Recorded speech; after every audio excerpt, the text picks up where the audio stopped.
সংবিধান থেকে বহুত্ববাদ পুরো বাদ দেওয়ার প্রস্তাব জামায়াতের। উপদেষ্টাদের নামে দুর্নীতির অভিযোগ গণ অভ্যুত্থানকে কলঙ্কিত করছে বলছে বিএনপি। এবার গরমে লোডশেডিং সহনীয় থাকবে বললেন বিদ্যুৎ উপদেষ্টা। জ্বালানি নীতি সংস্কারে সরকারকে পদক্ষেপ নেওয়ার তাগিদ বিশেষজ্ঞদের। শেখ হাসিনার বিরুদ্ধে কয়েকটি মামলা তদন্ত শেষের পথে। চাংখারপুল ও আশুলিয়ায় গণহত্যার বিচার শুরু একসাথে, জানালেন চিফ প্রসিকিউটর। এবং রোমে সমাহিত হলেন ক্যাথলিকদের ধর্মীয় গুরু পোপ ফ্রান্সিস। শেষকৃত্যে ভক্ত অনুসারী শ্রদ্ধা যোগ দিয়েছেন ডক্টর ইউনূস সহ বিশ্ব নেতারা।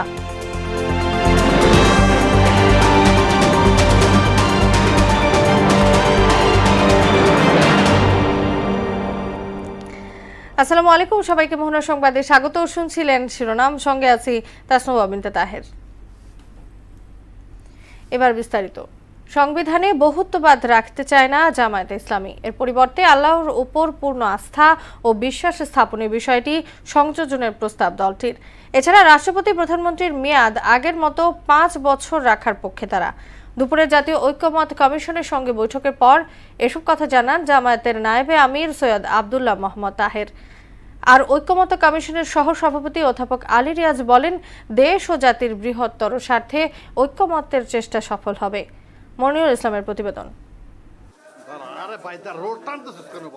ধারাবাহিক সংলাপের অংশ হিসেবে জাতীয় ঐক্যমত্য কমিশনের সঙ্গে বৈঠকে বসে জামায়াতে ইসলামী। দলটির নায়েবে আমির সৈয়দ আব্দুল্লাহ মোহাম্মদ তাহের নেতৃত্বে এতে অংশ নেন 10 সদস্যের প্রতিনিধি দল। সভাপতিত্ব করেন কমিশনের সহসভাপতি অধ্যাপক আলী রিয়াজ।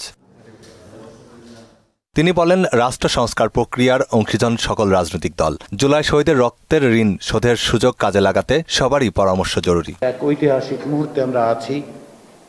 আমাদের এই সুযোগ যারা তৈরি করে দিয়েছেন, যে বীর শহীদরা, তাদের কাছে আমাদের একটি ঋণ আছে, যেন এই সুযোগ কোনো অবস্থাতে হাতছাড়া হয়ে না যায়।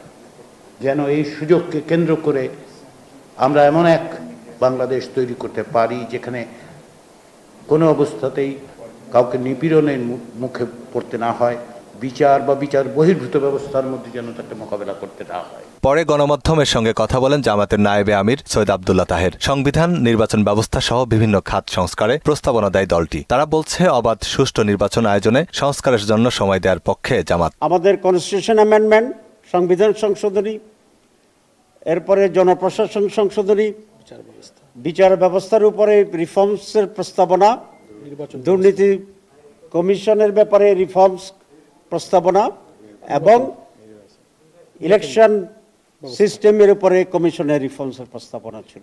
ঐক্যমত্য কমিশন রাষ্ট্রপতি ও প্রধানমন্ত্রীর মেয়াদ 4 বছর করার প্রস্তাব দিলেও জামাত বলছে, আগের মতো 5 বছর করা হোক। সংবিধানে বহুত্ববাদেরও বিপক্ষে দলটি। তবে পরপর 2বারের বেশি প্রধানমন্ত্রী না হওয়ার প্রস্তাবে একমত তারা। কমিশনের প্রস্তাব ছিল সংসদের মেয়াদ 4 বছর হবে, প্রেসিডেন্টের মেয়াদ 4 বছর হবে। আমরা বলেছি যে এটা ঠিক হবে না, সংসদের মেয়াদ 5 বছর থাকবে এবং প্রেসিডেন্টের মেয়াদও 5 বছর থাকবে। সংখ্যানুপাতিক নির্বাচন এবং দ্বিকক্ষ বিশিষ্ট সংসদের পক্ষে মত দিয়েছে জামায়াত ইসলাম। দ্বিকক্ষ বিশিষ্ট পার্লামেন্ট, বাইক্যামেরাল পার্লামেন্টের ব্যাপারে আমরা একমত হয়েছি। মনিরুল ইসলাম, মোহনা সংবাদ, ঢাকা। নির্বাচন নিয়ে দ্বিধাদ্বন্দ্বের অবসান চায় জনগণ, এমন মন্তব্য করে দ্রুত নির্বাচনী রোডম্যাপ ঘোষণার দাবি জানিয়েছেন বিএনপির সিনিয়র যুগ্ম মহাসচিব রুহুল কবির রিজভী। বলেন, উপদেষ্টাদের বিরুদ্ধে দুর্নীতির অভিযোগ গণ অভ্যুত্থানকে কলঙ্কিত করছে। আর বিএনপিকে সংস্কারের একমাত্র ধারক বাহক উল্লেখ করে দলের অবদান যেন বিফলে না যায় সেদিকে খেয়াল রাখতে নেতা কর্মীদের প্রতি আহ্বান জানান তারেক রহমানের উপদেষ্টা মাহাদি আমিন। সকালে জাতীয় প্রেস ক্লাবে এক আলোচনায় এসব কথা বলেন বিএনপির নেতারা। তানজিদ ভূঁইয়ার প্রতিবেদন। জাতীয় প্রেস ক্লাবে ফেসিবাদের মিথ্যা মামলায় 60 লাখ আসামি মুক্তি কতদূর শীর্ষক আলোচনা সভায় প্রধান অতিথি ছিলেন বিএনপির সিনিয়র যুগ্ম মহাসচিব রুহুল কবির রিজভী। আলোচনা সভার প্রবন্ধ পাঠ করেন বিএনপির আন্তর্জাতিক বিষয়ক সম্পাদক ব্যারিস্টার নাসির উদ্দিন আহমেদ অসীম। গত 17 বছর দলের নেতাকর্মীরা কিভাবে অত্যাচার নির্যাতনের শিকার হয়েছে তার চিত্র তুলে ধরে গণতন্ত্র পুনরুদ্ধারে দ্রুত নির্বাচিত সরকার প্রতিষ্ঠার আহ্বান জানান বিএনপির ভারপ্রাপ্ত চেয়ারম্যান তারেক রহমানের উপদেষ্টা মাহাদি আমিন। এ সময় বিশেষ অতিথির বক্তব্যে দলের মিডিয়া সেলের অন্যতম সদস্য ফারজানা শারমিন পুতুল অভিযোগ করে বলেন, দেশ থেকে ফ্যাসিজমের বিদায় হয়েছে, তবে গণতন্ত্র পুনরুদ্ধার হয়নি। ফ্যাসিজমের বিদায় হয়েছে, গণতন্ত্র কিন্তু এখন পর্যন্ত পুনঃপ্রতিষ্ঠিত হয়নি। গণতন্ত্র পুনঃপ্রতিষ্ঠা করার এই যে সংগ্রাম, এই যে পথ চলা, এতে যেন আমরা সবাই একসাথে পথ চলতে পারি। আবার সেই উন্নয়ন এবং উৎপাদনের রাজনীতি নিশ্চিত করব, স্বাধীন এবং সার্বভৌম বাংলাদেশ প্রতিষ্ঠা করব এবং সুনিশ্চিত করব আমরা স্বাধীন দেশে স্বাধীন নাগরিক হিসেবে রাষ্ট্রীয় মালিকানা জনগণ হিসেবে ফেরত পাই ইনশাআল্লাহ। কয়েকজন উপদেষ্টাদের বিরুদ্ধে ভয়াবহ দুর্নীতির অভিযোগ উঠেছে, যা ২৪-এর গণঅভ্যুত্থানকে কলঙ্কিত করেছে বলে অভিযোগ করেন দলের সিনিয়র যুগ্ম মহাসচিব রুহুল কবির রিজভী। কেন তাদের এপিএস এর নামে শত কোটি টাকা দুর্নীতির অভিযোগ আসবে? কেন তারা বদলি বাণিজ্যের অভিযোগ উঠবে? রেলের একজন সাবেক ডিজি বলেছে রোজার মাসে টিকিট কালোবাজারির সাথে এই সমস্ত বৈষম্য বিরোধী ছাত্র নেতারা জড়িত। দুর্নীতি ও পাচারের টাকা দিয়ে দেশে অনবরত অস্থিরতা তৈরির চেষ্টা করছে পতিত সরকার, এমন মন্তব্য করেন রিজভী। শেখ হাসিনা দেশটাকে কি করেছিলেন?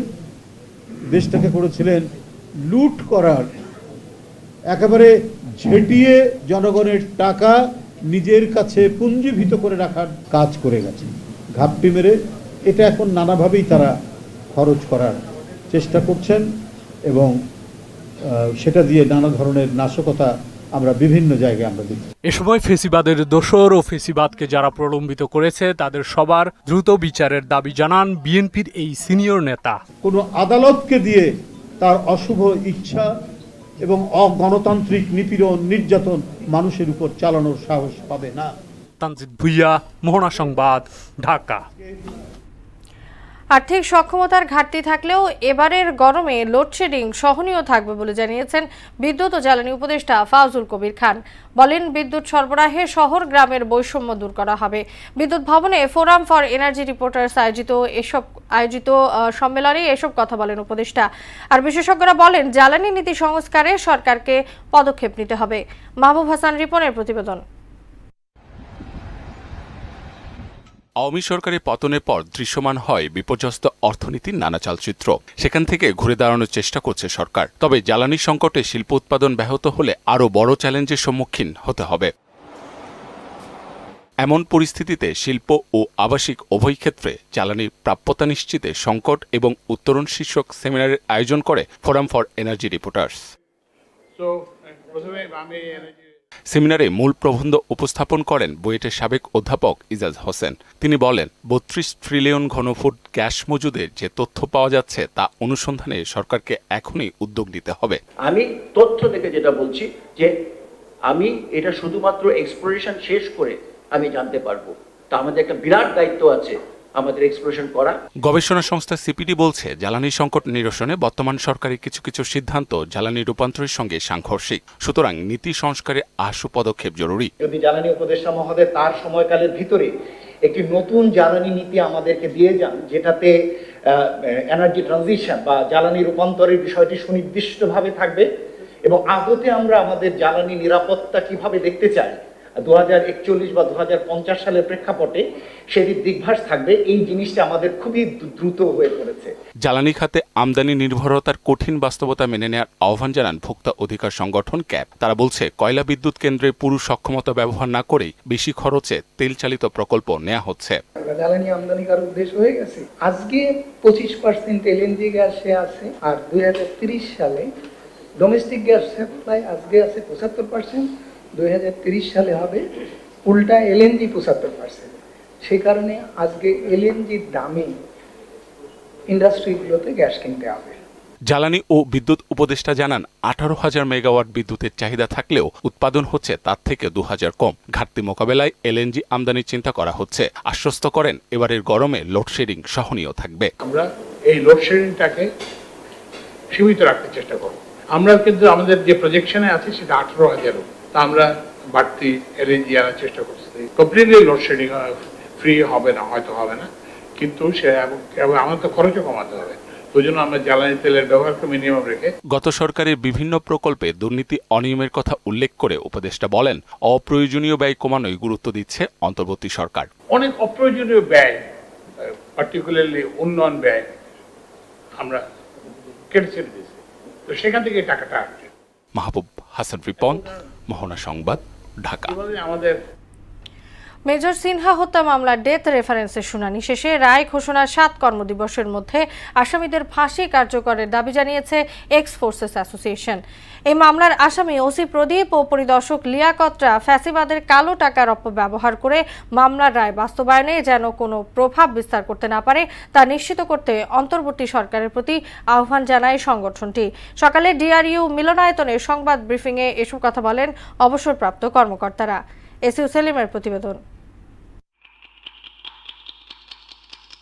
2020 সালের 31 জুলাই রাতে কক্সবাজারের টেকনাফ মেরিন ড্রাইভ সড়কের শামলাপুর পুলিশ চেকপোস্টে অবসরপ্রাপ্ত সেনা কর্মকর্তা মেজর সিনহা মোহাম্মদ রাশেদ খান পুলিশের গুলিতে নির্মমভাবে প্রাণ হারান।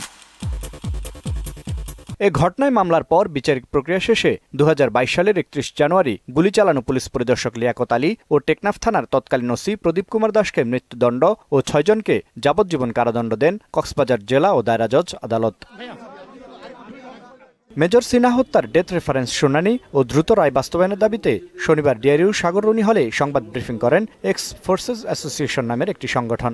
এই রায় দেওয়ার 7 দিনের মাথায় ওসি প্রদীপ এবং লিয়াকতের ফাঁসির যে দণ্ডাদেশ, এই দণ্ডাদেশটা হচ্ছে কার্যকর করতে হবে। যারা এই হত্যাকাণ্ডের সাথে জড়িত প্রত্যেকের ফাঁসির রায় এবং ফাঁসি কার্যকর করার জন্য আমরা অনুরোধ করছি। বিডিআর হত্যাকাণ্ড আলোচিত শিশু আছিয়া পারভেজ সহ জুলাই আগস্ট গণহত্যার বিচারিক কার্যক্রম দ্রুত শেষ করার দাবিও জানান সশস্ত্র বাহিনীর অবসরপ্রাপ্ত কর্মকর্তারা। আমরা আমাদের ভাই, আমাদের কমরেড, তাদের হত্যার ন্যায় বিচারের জন্য আমরা আছি, থাকবো। প্রত্যেকটা হত্যাকাণ্ডের বিচারের জন্য আমরা কাজ করে যাচ্ছি এবং আমরা বিশ্বাস করি যে বাংলাদেশে আইনের সুশাসন প্রতিষ্ঠিত হবে। কক্সবাজারের তৎকালীন এসপি মাসুদ, ইয়াবা সম্রাট বদি সহ প্রভাবশালী মহল মেজর সিনহা হত্যার বিচার রায় বাস্তবায়ন বিলম্বিত করার চেষ্টা করছে বলে অভিযোগ করেন সংগঠনটির নেতারা। তৎকালীন এসপি মাসুদ ছিল কক্সবাজারে, ও নিজেও এটাকে অনেকভাবে প্রভাবিত করার চেষ্টা করেছে। এসইউ সেলিম, মোহনা সংবাদ, ঢাকা। জুলাই আগস্ট গণহত্যা ও মানবতা বিরোধী অপরাধে জড়িত থাকার অভিযোগে ক্ষমতাচ্যুত প্রধানমন্ত্রী শেখ হাসিনা সহ বেশ কয়েকটি মামলার তদন্ত কাজ শেষ দিকে। চাংখারপুলে হত্যাযজ্ঞের চূড়ান্ত প্রতিবেদন ট্রাইব্যুনালে জমা দিয়েছে প্রসিকিউশনের তদন্ত দল। আর আশুলিয়ায় লাশ পোড়ানো ও গণহত্যা মামলার তদন্ত চূড়ান্ত পর্যায়ে রয়েছে। চিফ প্রসিকিউটর জানান, চাংখারপুল ও আশুলিয়ার বিচার কাজ একসঙ্গেই শুরু হবে। কাজী পাপুর প্রতিবেদন।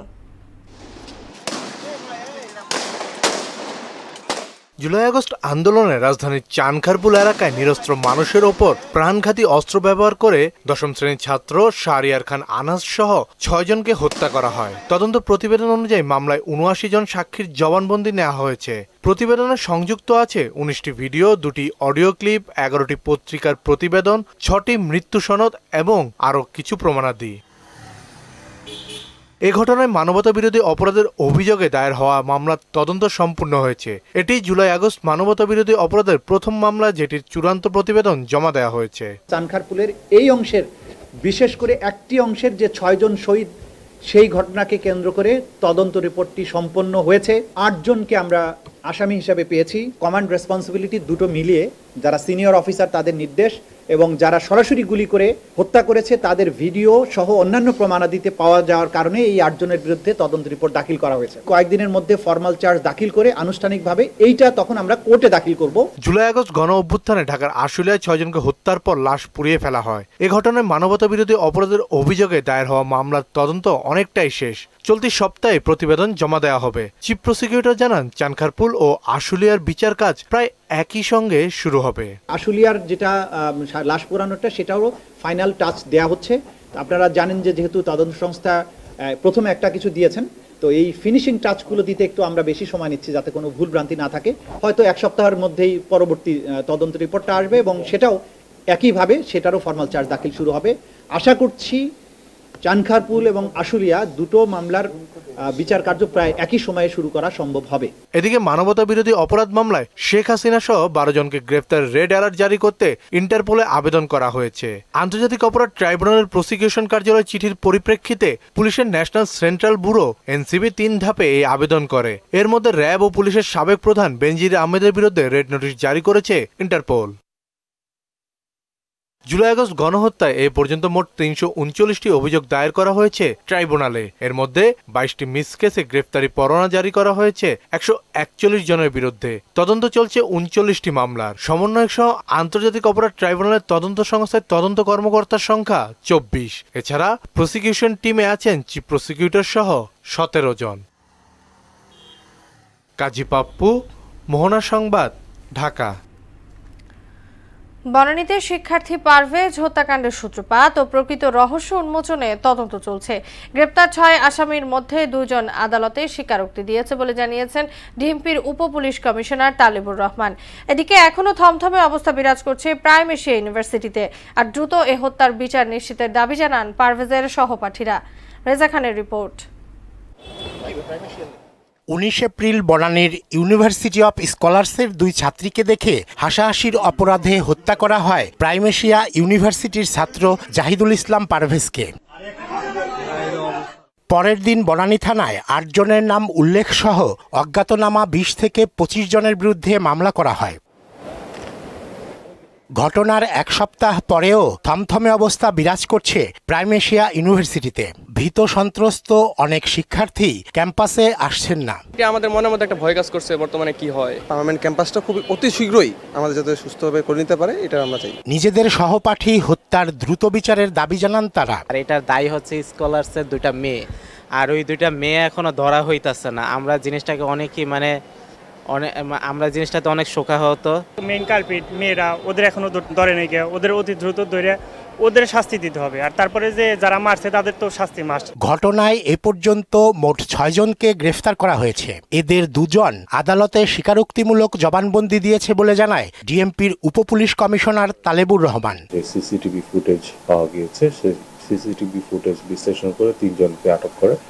পরবর্তীতে এই ঘটনার এজাহার নামীয় আরও 3 জনকে আটক করা হয় এবং ইতিমধ্যে আটককৃতদের মধ্যে 2 জন আদালতে স্বীকারোক্তিমূলক জবানবন্দি দিয়েছে। সূত্রপাত এবং পরবর্তী ঘটনা প্রবাহ সহ অভিযুক্ত 2 ছাত্রীর বিষয়েও পুলিশি তদন্ত চলছে বলে জানান তিনি। ঘটনাটা সূত্রপাত থেকে আরম্ভ করে ঘটনার প্রকৃত রহস্য কি সেটা আমরা তদন্ত করছি, এখনো এটা তদন্তাধীন রয়েছে। যাদেরই সংশ্লিষ্টতা পাওয়া যাবে সেক্ষেত্রে তাদেরকে আইন আওতায় নিয়ে আসা হবে। এখানে অযথা কাউকে হয়রানি করার কোনো সুযোগ নেই। রেজা খান, মোহনা সংবাদ, ঢাকা। কারিগরি ত্রুটিতে প্রায় 2 ঘন্টা বন্ধ থাকার পর স্বাভাবিক হয় মেট্রো রেলের চলাচল। স্টেশনে থাকা যাত্রীরা জানান বিকেল 5:15টার দিকে শাহবাগে হঠাৎ ট্রেন থেমে যায়। এদিকে আরেকটি ট্রেন আগারগাঁও এসে থেমে যায়। বিভিন্ন স্টেশনের কাউন্টারে দেখা যায় নেটওয়ার্ক সমস্যার কারণে টিকিট কাউন্টার বন্ধ। স্টেশন থেকে বের হতে বিড়ম্বনায় পড়ছেন যাত্রীরা। সমাহিত হলেন রোমান ক্যাথলিকদের ধর্মীয় গুরু পোপ ফ্রান্সিস। শনিবার রোমের ব্যাসিলিকা ডি সান্তা মারিয়া ম্যাগিওরে তাকে সমাহিত করা হয়। এর আগে ভ্যাটিকানে অনুষ্ঠিত হয় পোপের অন্ত্যেষ্টিক্রিয়া। সেন্ট পিটার্স চত্বরে প্রায় 2 ঘন্টা ধরে চলা সেই বিভিন্ন আচার অনুষ্ঠানের মধ্য দিয়ে শেষ হয়। সেখানে লাখো ভক্ত অনুসারীর পাশাপাশি শেষ শ্রদ্ধা জানান বাংলাদেশের প্রধান উপদেষ্টা প্রফেসর মোহাম্মদ ইউনূস সহ বিশ্ব নেতারা। ইশতিয়াক হোসেনের ডেস্ক রিপোর্ট। রোমের Santa Maria Maggiore ব্যাসিলিকায় Roman Catholic ধর্মগুরু পোপ ফ্রান্সিসকে সমাহিত করা হয়েছে। শনিবার স্থানীয় সময় 2টায় তাকে চিরনিদ্রায় শায়িত করা হয়। পোপের কফিন বন্ধ করার আগে সাদা রেশমের কাপড়ে মুখ ঢেকে দেয়া হয়। শরীরে দেয়া হয় পবিত্র পানি। কফিনের ভেতরে দেয়া হয় পোপের দায়িত্বকালে তার জন্য তৈরি বিভিন্ন মুদ্রা ও স্মারক। এছাড়া তার 12 বছরের দায়িত্বকালের বিভিন্ন অর্জনের কথাযুক্ত একটি দলিলও কফিনে রাখা হয়। এর আগে শেষকৃত্য অনুষ্ঠানে অংশ নিতে ভ্যাটিকানে উপস্থিত হন বাংলাদেশের প্রধান উপদেষ্টা প্রফেসর মোহাম্মদ ইউনূস, মার্কিন প্রেসিডেন্ট ডোনাল্ড ট্রাম্প, রাজপরিবারের সদস্য সহ বিভিন্ন রাষ্ট্র সরকার প্রধানরা। গত সোমবার পোপ ফ্রান্সিসের মৃত্যু হয়। এরপর বিশ্বজুড়ে নেমে আসে শোকের ছায়া। বুধবার সকালে পোপ ফ্রান্সিসের মরদেহ সেন্ট পিটার্স ব্যাসিলিকায় আনা হয়। সেখানেই রাখা হয় শুক্রবার সন্ধ্যা পর্যন্ত। এ 3 দিনে 2.5 লাখের বেশি মানুষ শ্রদ্ধা জানিয়েছে বলে এক বিবৃতিতে জানায় ভ্যাটিকান। চার্চের সর্বোচ্চ ধর্মীয় ব্যক্তিদের উপস্থিতিতে এই অনুষ্ঠানে নেতৃত্ব দেন ক্যাথলিক চার্চের কার্ডিনাল কলেজের ডিন জিওভানি বাস্তিতারে। ইশতিয়াক হোসেন, মোহনা সংবাদ। ভারতের সঙ্গে বাংলাদেশের সম্পর্ক হবে বন্ধুত্ব সুলভ কিন্তু ন্যায্যতার ভিত্তিতে, এমন মন্তব্য করেছেন গণ অধিকার পরিষদের সভাপতি নুরুল হক নূর। দুপুরে পঞ্চগড়ে এক সমাবেশে এ কথা বলেন তিনি। বাংলাদেশকে দখল করা এত সহজ হবে না বলেও জানান গণ অধিকার পরিষদের সভাপতি। বাংলাদেশ দখল করা এত সহজ ভারতের অন্যদিকে দখল হয়ে যাচ্ছে, ওইদিকে পাকিস্তান গুটা দিতেছে, ওইদিকে চীন গুটা দিতেছে। চীন পাকিস্তান সামলাই দিত তাদের জান শেষ। সুতরাং আমরা বলবো বাংলাদেশের সাথে লাগতে আইসেন না, তাহলে ত্রিমুখী যদি তিন দিক থেকে গুতা শুরু করে টিকতে পারবেন না। প্রতিবেশী রাষ্ট্র হিসেবে আমরা চাই ভারতের সাথে আমাদের একটা বন্ধুত্বপূর্ণ সম্পর্ক হবে, একটা ন্যায্যতার সম্পর্ক হবে, গোলামীর সম্পর্ক নয়। বিচারপতি আব্দুর রউফের হাত ধরে দেশের বিচার ব্যবস্থায় আমূল পরিবর্তন ঘটেছিল বলে মন্তব্য করেছেন সাবেক স্পিকার ব্যারিস্টার জমির উদ্দিন সরকার। দুপুরে সুপ্রিম কোর্ট বার অ্যাসোসিয়েশন মিলনায়তনে প্রয়াত বিচারপতি আব্দুর রউফের নাগরিক স্মরণ সভায় এমন মন্তব্য করেন বিএনপির বর্ষিয়ান এই নেতা। তিনি বলেন, দেশের সার্বভৌমত্ব, গণতন্ত্র, মানবাধিকার, শিক্ষার উন্নয়নে বিচারপতি রউফের অবাধ বিচরণ ছিল। আবারও দেশের বাইরের খবর। ইরানের বন্দর আব্বাসে শহীদ রাজি বন্দরে গ্যাস ট্যাঙ্ক বিস্ফোরণে 4 জন নিহত ও 5 শতাধিক মানুষ আহত হয়েছেন। শনিবার দুপুরে দেশটির দক্ষিণাঞ্চলের সবচেয়ে বড় ও আধুনিক বন্দরে এই ঘটনা ঘটে। পরিস্থিতি বিবেচনায় বন্দরের কার্যক্রম স্থগিত করেছে নিরাপত্তা এবং জরুরি উদ্ধারকারী দল। আহতদের সংখ্যা বেড়ে যাওয়ায় স্থানীয় হাসপাতালগুলোতে জরুরি অবস্থা জারি করেছে কর্তৃপক্ষ। কী কারণে বিস্ফোরণ ঘটে তার কারণ জানা যায়নি। গত 24 ঘন্টায় গাজা উপত্যকায় ইসরায়েলি বিমান হামলায় আরও 84 ফিলিস্তিনি নিহত হয়েছেন। আহত হয়েছেন অন্তত 168 জন। জাতিসংঘ বলছে, গাজায় ত্রাণ বন্ধ করে ইসরায়েল মানবসৃষ্ট দুর্ভিক্ষ তৈরি করছে। এদিকে ভারত পাকিস্তান উত্তেজনা কমাতে মধ্যস্থতার প্রস্তাব দিয়েছে ইরান। অন্যদিকে পাকিস্তানের খাইবার পাখতুনখোয়ায় সেনা পুলিশ যৌথ বাহিনীর সঙ্গে বন্দুকযুদ্ধের সময় নিহত হয়েছে অন্তত 6 সন্ত্রাসী। শেষ করব মোহনা সংবাদ, যাওয়ার আগে সুনাম করে জানিয়ে দিচ্ছি আরও একবার।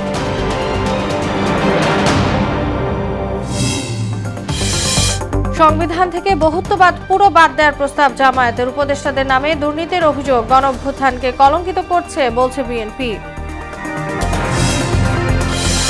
এবার গরমে লোডশেডিং সহনীয় থাকবে বললেন বিদ্যুৎ উপদেষ্টা। জ্বালানি নীতি সংস্কারে সরকারকে পদক্ষেপ নেওয়ার তাগিদ বিশেষজ্ঞদের।